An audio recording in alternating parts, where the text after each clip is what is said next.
পিলখানা হত্যাকাণ্ডের ন্যায়বিচার নিশ্চিত করা হবে, স্বরাষ্ট্রমন্ত্রী। প্রধানমন্ত্রী তারেক রহমানকে ইফতারের দাওয়াত দিল জামায়াত। অনুদানের অর্থ ফেরত নিয়ে নতুন সিদ্ধান্ত, তাসনিম জারার। দল আমাকে ঢাকা দক্ষিণ সিটির মেয়র পদপ্রার্থী হতে বলেছে, আসিফ মাহমুদ। ৪ মন্ত্রণালয়ের দায়িত্বে উপদেষ্টা মাহাদি আমিন। স্বরাষ্ট্রমন্ত্রী সালাহউদ্দিন আহমদ বলেছেন, পিলখানা হত্যাকাণ্ডের ন্যায়বিচার নিশ্চিত করা হবে এবং ভবিষ্যতে এ ধরনের ঘটনা যাতে আর না ঘটে সে লক্ষ্যে প্রয়োজনীয় সব পদক্ষেপ নেওয়া হবে। বুধবার সকালে জাতীয় শহীদ সেনা দিবস উপলক্ষে বনানী সামরিক কবরস্থানে পুষ্পস্তবক অর্পণ শেষে সাংবাদিকদের ব্রিফিংয়ে তিনি এসব কথা বলেন। স্বরাষ্ট্রমন্ত্রী জানান, অন্তর্বর্তী সরকারের সময় গঠিত একটি স্বাধীন জাতীয় তদন্ত কমিশনের প্রতিবেদন বর্তমানে সরকারের সামনে রয়েছে, তবে সে সময় প্রতিবেদন বাস্তবায়নে তেমন কোনো কার্যকর পদক্ষেপ নেওয়া হয়নি বলে তিনি উল্লেখ করেন। তিনি বলেন, এর আগে প্রতিবেদনটি পুরোপুরি না দেখেই কিছু মন্তব্য করেছিলেন যা এখন সংশোধন করতে চান। তিনি স্পষ্ট করেন, নতুন করে আর কোনো তদন্ত কমিশন গঠন করা হবে না, কারণ দক্ষ ও যোগ্য ব্যক্তিদের নিয়ে গঠিত ওই জাতীয় তদন্ত কমিশনের প্রতিবেদনে প্রায় ৭০টি সুপারিশ রয়েছে।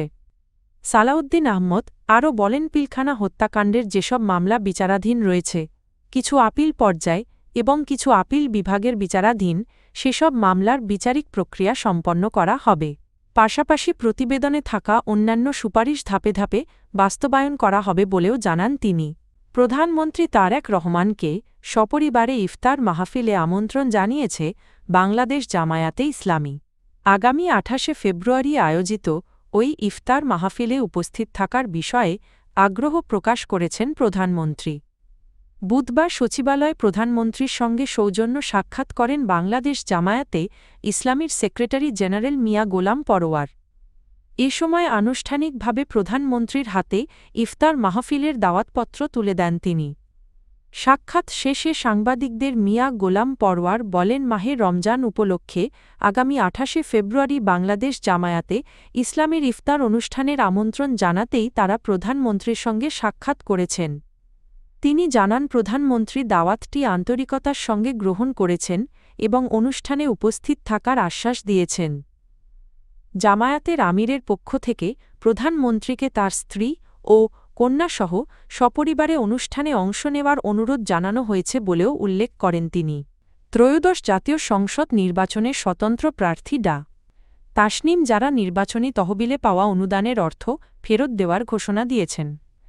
মঙ্গলবার রাতে নিজের ভেরিফাইড ফেসবুক পেজে দেওয়া এক পোস্টে তিনি এ ঘোষণা দেন। পোস্টে তাসনিম জারা অনুদানদাতাদের প্রতি কৃতজ্ঞতা প্রকাশ করে জানান, যারা অনুদানের অর্থ ফেরত নিতে চান তারা নির্ধারিত ফর্ম পূরণ করে অর্থ ফেরত নিতে পারবেন। তিনি জানান, ব্যাংকের মাধ্যমে অনুদান দেওয়া ব্যক্তিরা নির্দিষ্ট অনলাইন ফর্ম পূরণ করে আবেদন করতে পারবেন। সরাসরি ব্যাংকে নগদ অর্থ জমা দিয়ে ডিপোজিট স্লিপ হারিয়ে ফেললেও আবেদন করা যাবে, সেক্ষেত্রে অতিরিক্ত যাচাই শেষে অর্থ ফেরত দেওয়া হবে। বিকাশের মাধ্যমে অনুদান দেওয়া ব্যক্তিদের জন্য আলাদা ফর্মের ব্যবস্থাও রাখা হয়েছে। ফর্ম জমা দেওয়ার শেষ তারিখ নির্ধারণ করা হয়েছে আগামী ১০ই মার্চ ২০২৬। উল্লেখ্য, ত্রয়োদশ জাতীয় সংসদ নির্বাচনে ঢাকা-৯ আসন থেকে স্বতন্ত্র প্রার্থী হিসেবে প্রতিদ্বন্দ্বিতা করেন ডা তাসনিম জারা। ফুটবল প্রতীকে তিনি পেয়েছেন ৪৪,৬৮৪ ভোট। কর্পোরেশন ডিএসসিসি এর মেয়র পদে প্রার্থী হওয়ার পূর্বাভাস পেয়েছেন বলে জানিয়েছেন দলটির মুখপাত্র আসিফ মাহমুদ সজীব ভুঁইয়া। মঙ্গলবার রাতে রাজধানীর বাংলা মোটরে এনসিপির কেন্দ্রীয় কার্যালয়ে আয়োজিত এক সংবাদ সম্মেলনে তিনি এ তথ্য জানান। আসিফ মাহমুদ বলেন, দলের পক্ষ থেকে তাকে প্রাথমিকভাবে ঢাকা দক্ষিণ সিটির মেয়র পদে প্রার্থী হওয়ার জন্য বলা হয়েছে, তবে বিষয়টি এখনও চূড়ান্ত হয়নি বলেও জানান তিনি। সংবাদ সম্মেলনে ৬টি সিটি কর্পোরেশনে দ্রুত প্রশাসক নিয়োগের বিষয়েও সমালোচনা করেন এনসিপির মুখপাত্র। তিনি বলেন, গণ অভ্যুত্থানের আগে এ ধরনের বিধান ছিল না। অন্তর্বর্তী সরকার দায়িত্ব নেওয়ার পর বিভিন্ন সিটি কর্পোরেশন ও পৌরসভার মেয়ররা পলাতক হওয়ায় একটি আইনি ব্যবস্থা রাখা হলেও তা সে সময় ব্যবহার করা হয়নি। প্রধানমন্ত্রী তারেক রহমান এর ১০ উপদেষ্টার দায়িত্ব বণ্টন করা হয়েছে। মঙ্গলবার মন্ত্রিপরিষদ বিভাগের এক প্রজ্ঞাপনে এ তথ্য জানানো হয়। প্রজ্ঞাপন অনুযায়ী প্রতিমন্ত্রী পদমর্যাদার উপদেষ্টা মাহদী আমিনকে 4টি গুরুত্বপূর্ণ মন্ত্রণালয়ের দায়িত্ব দেওয়া হয়েছে।